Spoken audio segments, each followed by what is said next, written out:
Kindly be seated.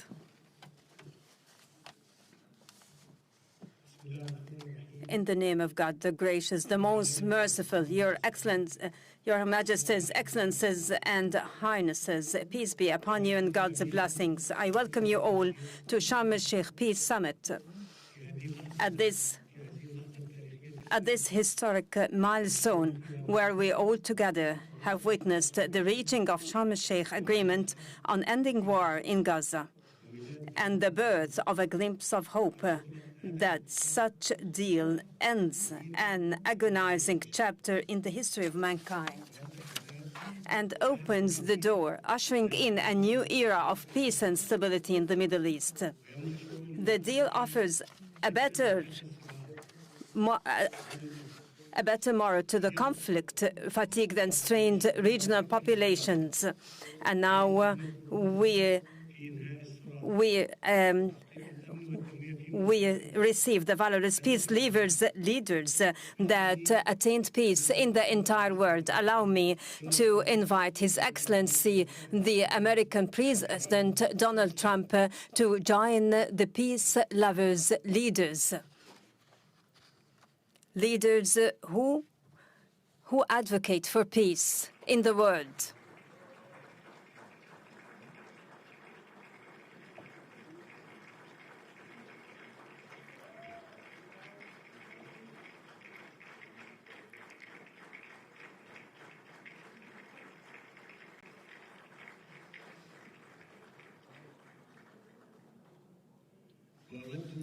And I would like to express our profound appreciation to Your Excellency at this critical circumstance reflected in your proposed plan for ending this tragic war, a war during which humanity incurred significant losses. I would like to thank our partners in United States, Turkey and Qatar for their dedicated efforts, and I reiterate our support and aspiration to the execution of this plan, creating the essential political horizon for the implementation of the two-state solution, for it is the only pathway to the fulfillment of the legitimate ambition of both Palestinian and Israeli peoples, turning over the conflict page and safely live.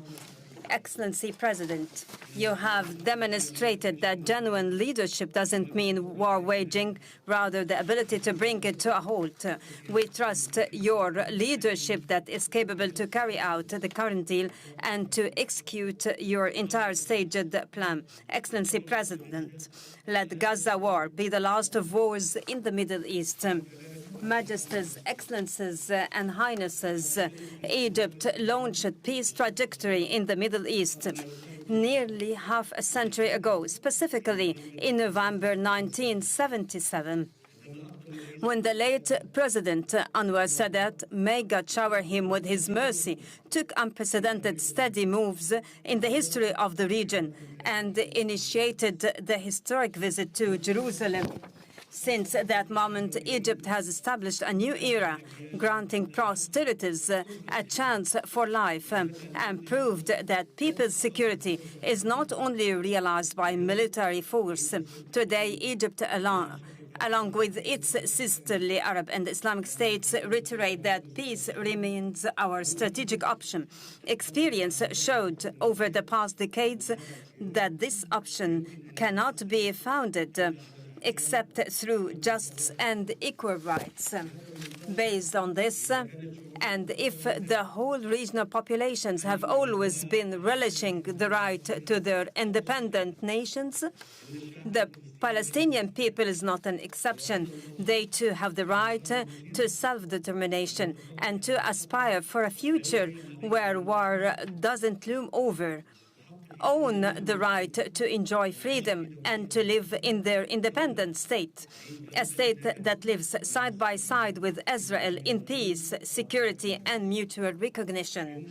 Peace is not only crafted by governments, but also built by peoples when they realize that yesterday's rivals could be tomorrow's partners. I avail this opportunity to appeal to the Israeli people. I say, let us turn this historic moment into a new beginning of just some peaceful coexistence prevalent life. Allow us to look forward together to a better future for the sons of our nations. Together, stretch out our hands for our cooperation towards a just and durable peace for the entire regional populations. Excellency President Trump, let us pause at the scenes of overwhelming relief and happiness, whether down the streets in Gaza or in Israel alike, or in the entire world, after reaching the war-ending agreement.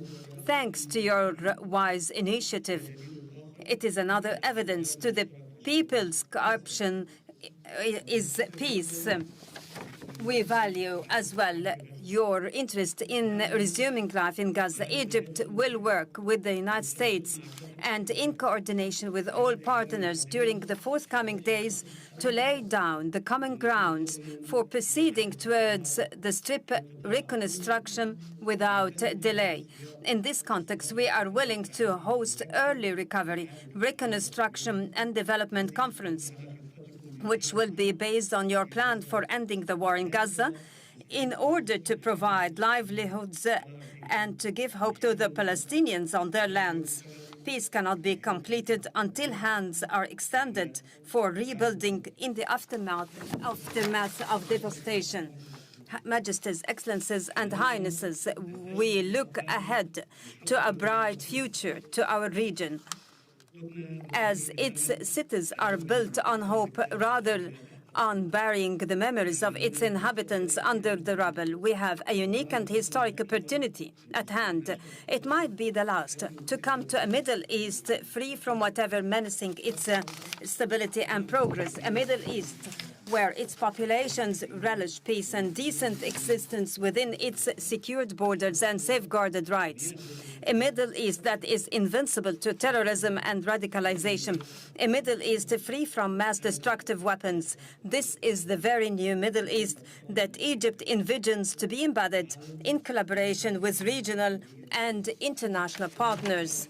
Today's agreement paves the way for that, and it should be cemented and implemented in all its stages, and to reach the implementation of the two-state solution, ensuring our joint vision, exemplifying coexistence among the regional populations, even exemplifying integration among all its states. Honorable attendees, before I conclude my speech, and in appreciation to President Donald Trump's efforts, I would like to declare before the August attendees Egypt's decree to decorate His Excellency with the Order of the Nile, the highest state honor among Egyptian decorations. It is awarded to heads of states and to those who render great services to humankind.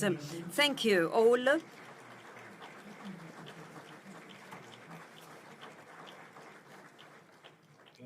Now I invite the honorable guest to deliver his speech.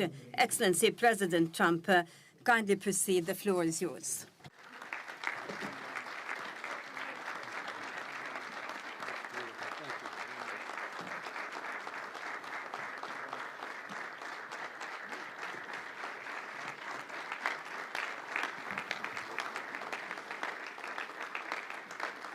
Well, thank you very much, and that was a great honor. I appreciate it very much, Mr. President. Mr. General, Mr. President, great General, great President, thank you very much.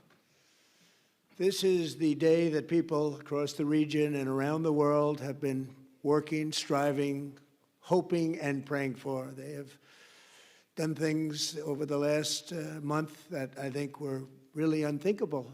Nobody thought this could happen.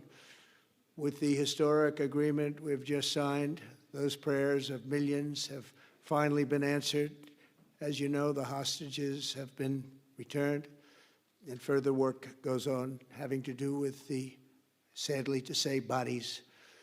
Together we've achieved what everybody said was impossible. At long last, we have peace in the Middle East, and it's a very simple expression, peace in the Middle East, and we've heard it for many years, but nobody thought it could ever get there, and now we're there. I want to congratulate everybody, sitting in these first few rows and standing behind me. I don't know why they chose to stand, but I promise I'll make it short, okay? We are not going to keep you standing for long. These are great leaders. After years of suffering and bloodshed, the war in Gaza is over. Humanitarian aid is now pouring in, including hundreds of truckloads of food, medical equipment, and other supplies, much of it paid for by people in this room.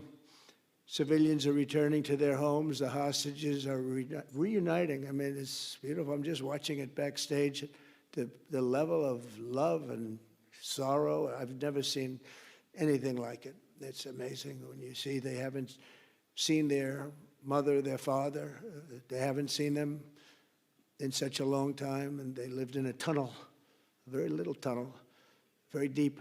And the level of love is just incredible. It's a beautiful thing to see. It's, in one sense, it's so horrible that it could have taken place, but in another sense, it's so beautiful to see. A new and beautiful day is rising, and now the rebuilding begins. The rebuilding is maybe going to be the easiest part. I think we've done a lot of the hardest part because the rest comes together. We all know how to rebuild, and we know how to build better than anybody in the world. I want to express my tremendous gratitude to the Arab and Muslim nations who helped make this incredible breakthrough possible. And you really did. To President El-Sisi of Egypt, who is so generously hosting us today. And I want to thank you for the outstanding job your country is doing in so many different ways and for helping us so much with this peace agreement. I also want to thank the President for the escort of 6 fighter jets. Oh, we looked out the window. We said, I hope they're friendly, and they turned out to be very friendly. But we had 3 on each side, and they are beauties right out of the great, really American manufacturing hub. We make the greatest military equipment in the world. We have the strongest military in the world by far. And I knew exactly what those planes were, and I knew exactly how much you paid for those planes, too. You paid a lot, but you got a pretty good deal. And they are great planes, and we just appreciate it. That was quite an escort in.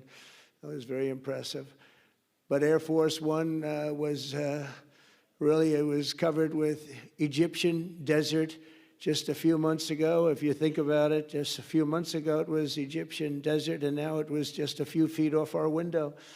And it was a spectacular sight, and I appreciate it very much. Really, that was pretty good. You got our people by surprise. I don't know if they were thrilled right at the beginning, but they were thrilled as we sailed along very, very calmly and safely. And I'm deeply honored to receive from you, Egypt's highest state honor, the Order of the Nile. The Nile is so beautiful, so magnificent. It's such a beautiful title, the Order of the Nile. Thank you very much, Mr. President. Appreciate it.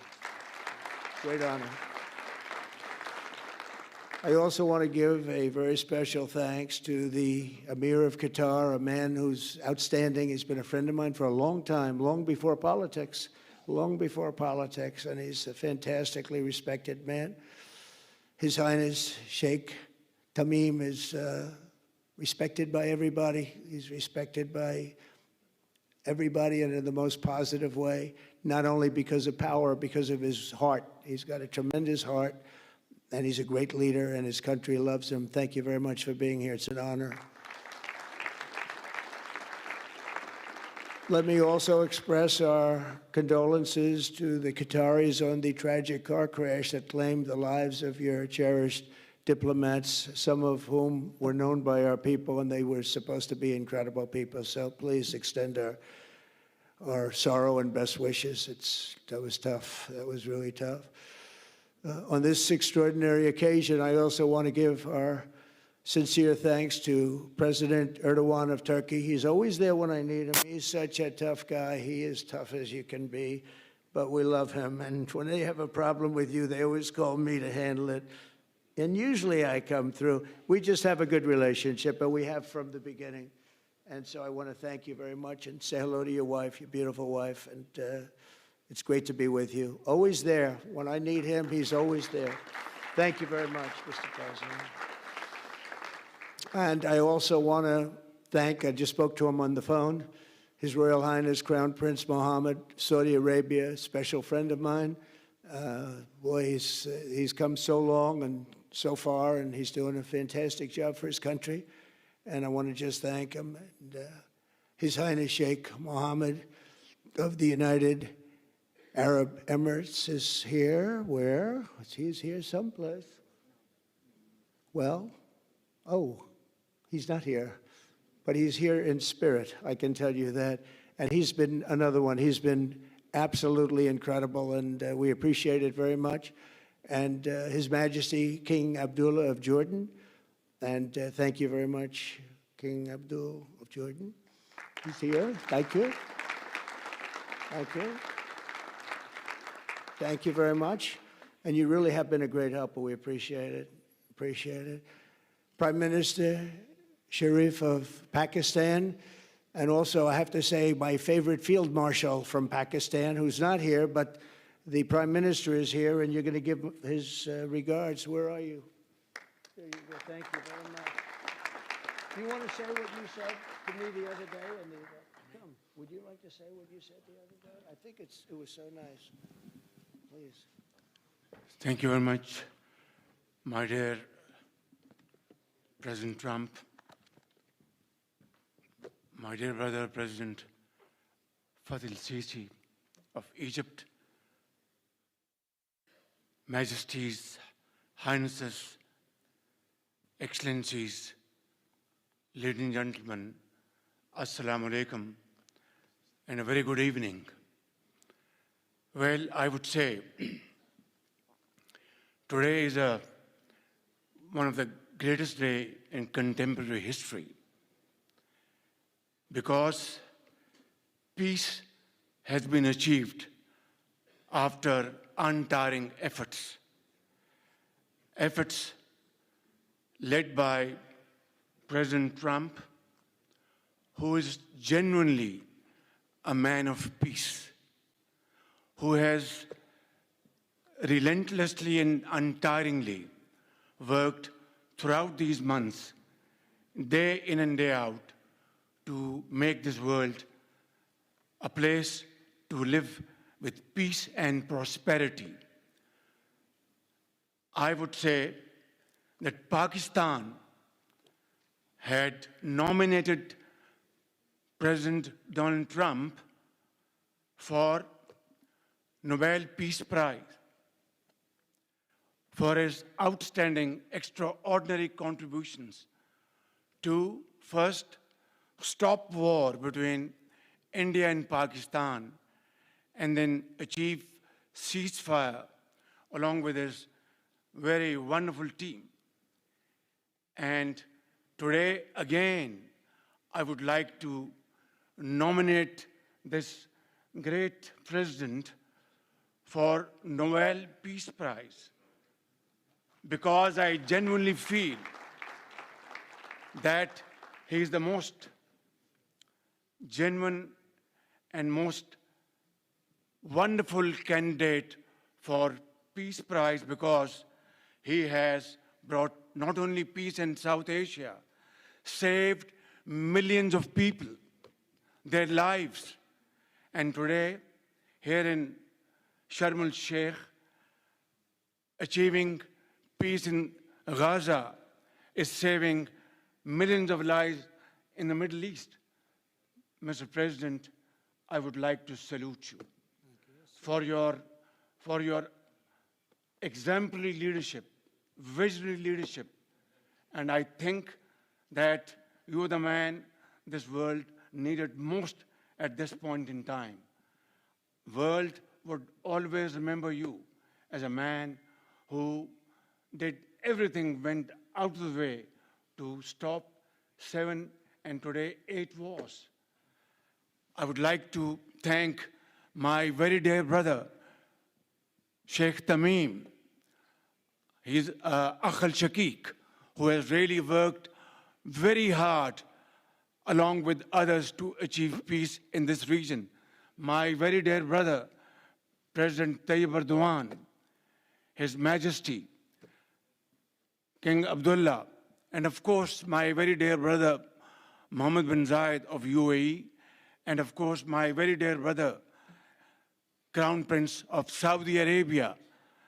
And he has also been very, very helpful and contributed very valuably in this wonderful peace process.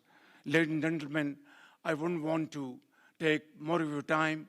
Suffice it to say, had it not been for this gentleman, not only, who knows, India and Pakistan are both nuclear powers. Had he not intervened along with his wonderful team, during those 4 days, the war could have escalated to a level. Who would have lived to tell what happened? And similarly, here in this part of the world, in the Middle East, Mr. President, your valuable contribution along with President Sisi, I think history will remember in golden words. I wouldn't say more, except God bless you, God give you long life to serve like this for all time to come. Thank you very much.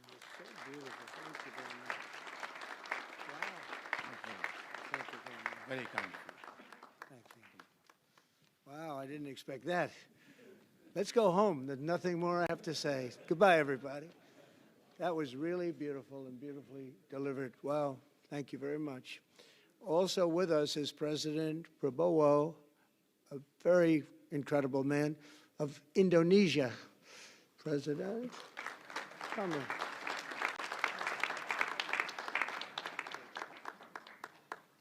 Great job. President Abbas of the Palestinian Authority. See, we have them all. We have them all. Great, great. It's good to have you. And so many others. I really have a list here. This first 3 rows and what's standing behind me, I don't know why they chose to stand, but it's there. They're going to be very famous tomorrow, all of them. We have the Arab League is represented by His Excellency, and thank you very much for being here. Thank you very much. We have Armenia, and Azerbaijan. That's a little war that we stopped. That's a little war. There they are. Look at them. They're sitting. When I met with them, it was in the Oval Office. They fought for like 31 years or some crazy number. And they had one sitting on that side of the Oval Office, one sitting. By the time we finished in 1 hour, they were both hugging each other. And now they're friends and they're getting along great. Look at it. So I want to thank you both. That's incredible. Really incredible. So you have Armenia and you have Bahrain, you have Canada. It's so great to have, in fact, the president called and he wanted to know if it's worthwhile. He knew exactly what it was. He knew the importance. Where's Canada, by the way? Where are you? Where are you? He knew the importance of this. He said, I want to be there. So many people have done that. They called. I mean, they heard about it. And these are not people that can do that very easily. They have pretty big schedules to put it in mind. The most powerful people. And I appreciate you being here very much, Mr. President. Fantastic. Fantastic. And Cyprus, Egypt, the European Union, it's a lot of countries. France, thank you very much, Emmanuel. I would imagine Emmanuel standing someplace behind me. Where is he? I can't believe it. You're taking a low-key approach today. He's my friend. That's great. Good job. Thank you very much, Emmanuel. Germany, the new Chancellor of Germany he's easy to spot because he's very tall and he's very smart and he's doing a fantastic job for his country. Appreciate it very much. And congratulations, a big election. That was a big one. That was going to change things. Greece, we have Greece. We have Hungary. Oh, Victor, where is Victor? Victor. We love Victor. Victor, I call him. You know, I put the little accent on it. You are fantastic, all right? I know a lot of people don't agree with me, but I'm the only one that matters. You are fantastic. He's a great leader. I endorsed him the last election he had, and he won by 28 points. So you're going to do even better this time. You have another election, and you're going to do great, and we appreciate it, and we're behind you 100%. That's Hungary. India is a great country with a very good friend of mine at the top, and he's just done a fantastic job. And I think that Pakistan and India are going to live very nicely together, right? That's not a very, they are. And they're two great, I'd say, leaders, great leaders as far as I'm concerned. Indonesia, we covered, and I just want to say that that's a big country, a powerful country. It does unbelievably well, and it's great to have you. Iraq, we have Iraq with lots of oil. They have so much oil, they don't know what to do with it. That's a big problem when you have so much, you have no idea what to do with it. So thank you very much thank you very much. Italy, we have a young woman who's, I'm not allowed to say it because usually it's the end of your political career if you say it. She's a beautiful young woman. Now, if you use the word beautiful in the United States about a woman, that's the end of your political career, but I'll take my chances. Where is she? There she is. You don't mind being called beautiful, right? Because you are. Thank you very much for coming. We appreciate it. She wanted to be here, and she's incredible, and they really respect her in Italy. She's a very successful politician. We have Norway. Oh, Norway. Norway. What happened, Norway? What happened? Where's Norway? Where is he? We have Johnny. We're going to the World Cup, I can tell you that. Where's Norway? I don't think he wants to stand. Oh, he's back there. Well, we have Norway. Oman, again. We have Paraguay. We have really fantastic representative from Saudi Arabia. Thank you very much. I'll tell you what, and this time we'll get you the best seat. He always gets the best seat. He deserves the best seat. But what a great place it is. Spain. Where's Spain? Are you guys working on him with respect to the GDP? We'll get close. We'll get close. But fantastic job you're doing. And UAE, which is great. United Kingdom. Where's United Kingdom? Where's our friend? Where? Come here. Is everything going good? Very good. That's very nice that you're here. These people all came in like 20-minute notice, and I think it's fantastic. And we have so many others, and just so many others. And it's such a compliment to what we're doing, because what we've done is something very unique and very special. So it's perhaps the wealthiest and most powerful group of nations ever assembled at one time, which is a big thing. We have achieved together in recent days a change that really is historic, and it's going to be remembered forever. And I want to thank the American team for their amazing work, and I want to thank, I think he'll go down as the greatest Secretary of State in the history of our country. I really believe that, Marco, or I wouldn't say it. Marco Rubio, I wouldn't say it. Maybe I would. You're doing a great job. I'll tell you, he's on course to do it. We've done a lot of work in 9 months. We've done a lot of work. I say that, 1 year ago, a little more, but 1 year ago, America, the United States of America was was a dead country. The king told me, and I use that, he said, sir, 1 year ago it was a dead country. Today you have the hottest country anywhere in the world, and it is. It's the hottest country. So many investors are here. We have over $17 trillion being invested in the United States, which is a record that nobody has ever beaten. I don't think anybody will. And we still have 4 months to go before it's a year. So in 8 months, we have over $17 trillion. We're actually very close to $18 trillion. There's never been, as an example, the previous administration had less than $1 trillion over 4 years. We have, we're close to breaking $18 trillion in 8 months. That's pretty amazing. No country's ever done that. I want to also thank Special Envoy Steve Witkoff and my son-in-law and a great guy, Jared Kushner. And I even have my daughter here, Ivanka. Ivanka, please stand up. Ivanka's here. Wow. Thank you. Thank you, Ivanka. We have a great team, and we have, as you know, General Raisin Kane. We have John Radcliffe. We have Tom Barrack. We have really a lot of good talent. We have Pete Hegseth, who's now Department of War as opposed to Department of Defense. We made a little change. Somehow I like the name better, so do you, so do a lot of people.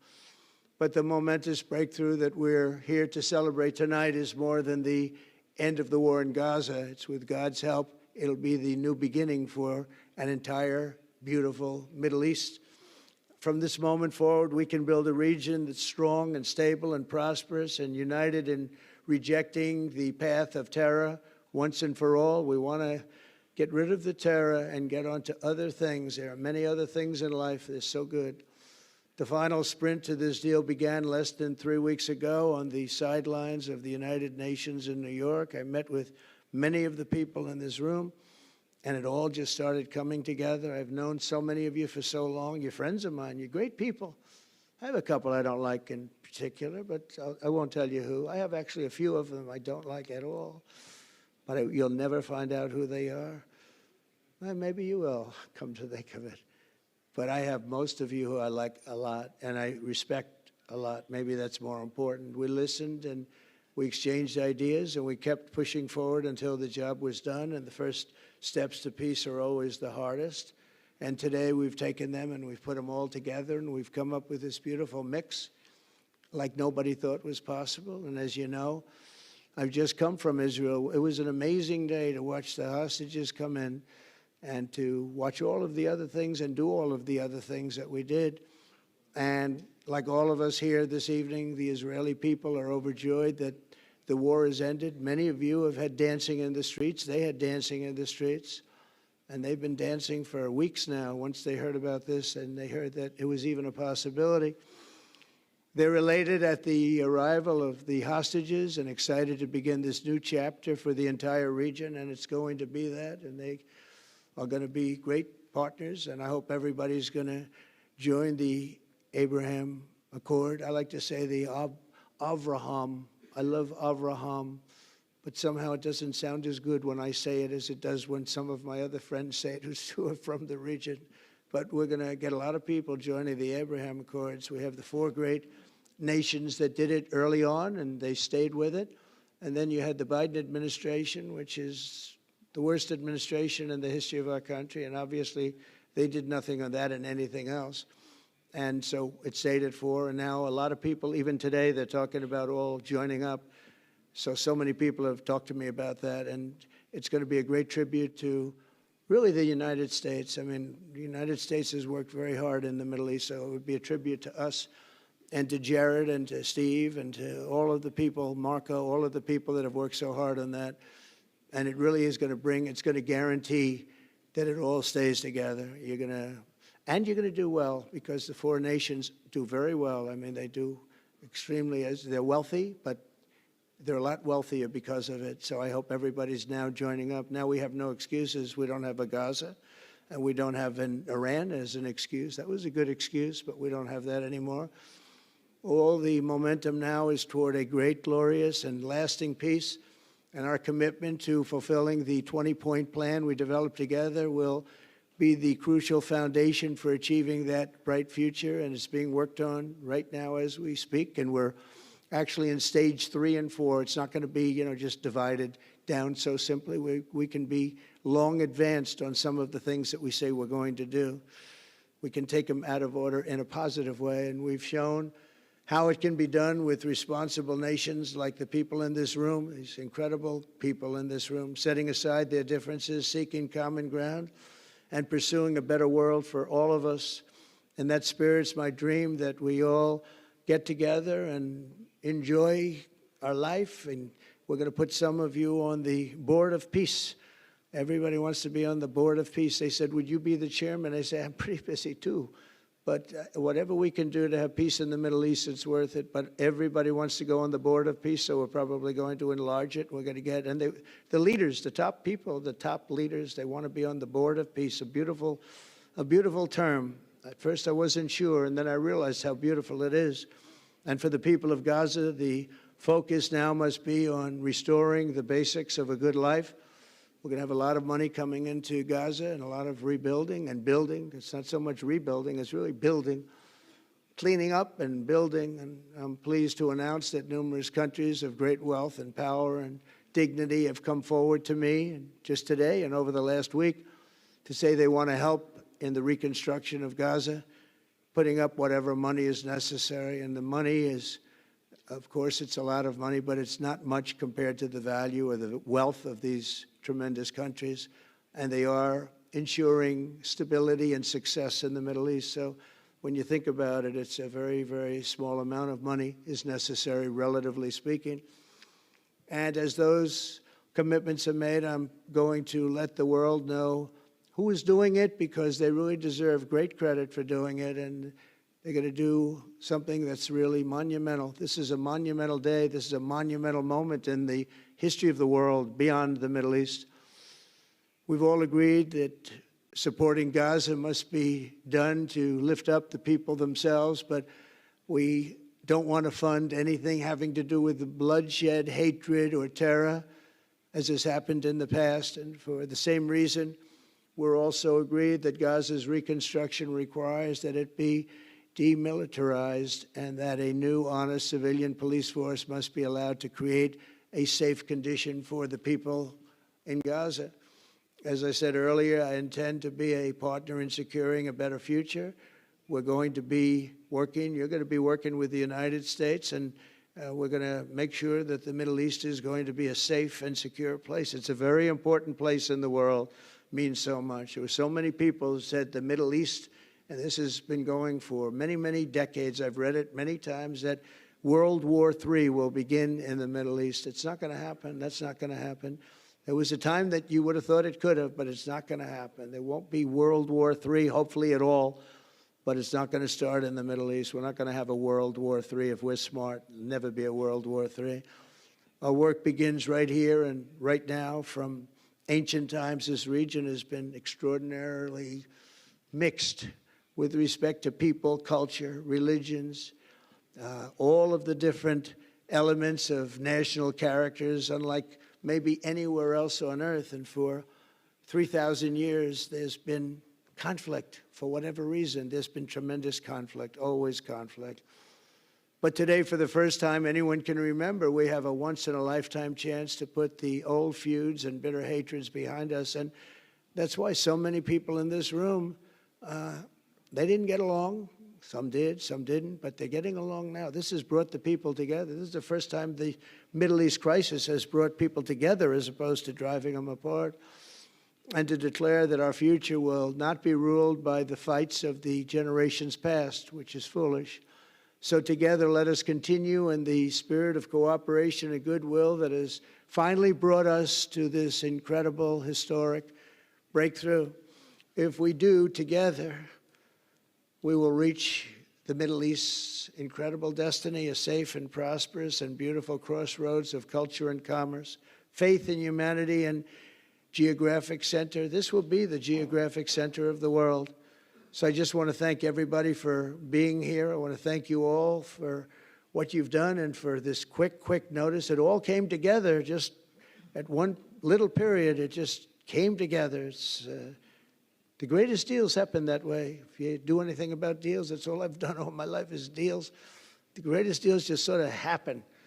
And that's what happened right here. And maybe this is going to be the greatest deal of them all, not just nation building, not just having to do with this or the political whims. This will be maybe the greatest deal of them all, period. And I want to thank all of you and all of these great nations and this region for what it's gone through and all of the fights it's had, or life over death and hope over strife and harmony over hatred. That's what we want. We want it to be that way because together we're going to forge a magnificent, great, and enduring peace. I want to just end by saying God bless you all. God bless the Middle East. God bless your countries, and God bless you. Thank you very much, everybody. Thank you. Thank you very much. Thank you.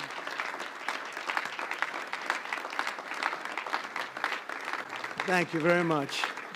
So if we could ask the media to leave, and we're going to have a little conversation with all of these great leaders, which will take 5 minutes, and we'll just talk for a couple of minutes. But if we could ask the media to leave, would be great. Thank you very much. Thank you.